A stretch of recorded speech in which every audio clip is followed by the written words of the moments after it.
Hello, જય શ્રી કૃષ્ણ બધાને। આજે આપણે બનાવશું ધૂપ સ્ટીક।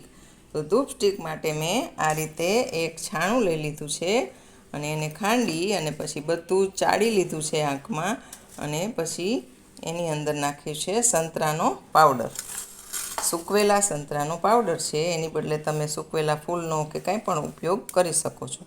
અને એની અંદર કપૂર પણ ખાંડવામાં નાખી દીધું હતું। એટલે આ બધું મિક્સ કરી અને પછી આ રીતે આ ગુગળ છે, ગુગળને આપણે આ રીતે ભીનો કરી લેવાનો, પણ આમાં પાણી નથી નાખતા, અમે ગૌમૂત્ર નાખીએ છીએ। અને એકદમ સરસ આ થઈ જાય એટલે આપણે બધું આની અંદર મિક્સ કરી અને પછી એની આ રીતે સ્ટીક આમ વાળી લેશું।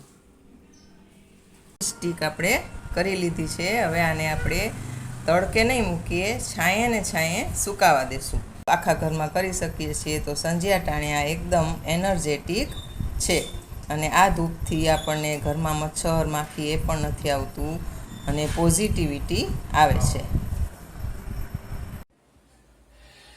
3-4 દિવસ થઈ ગયા છે અને આ બધું સુકાઈ ગયું છે। તો આ રીતે કરી પછી આ રીતે આપણે પેટાવવાનું છે, પ્રગટાવવાનું છે અને પછી આ રીતે અગરબત્તીને કરી એમ ઓલવી નાખીએ એટલે સરસ ધુમાડા આમાંથી નીકળશે।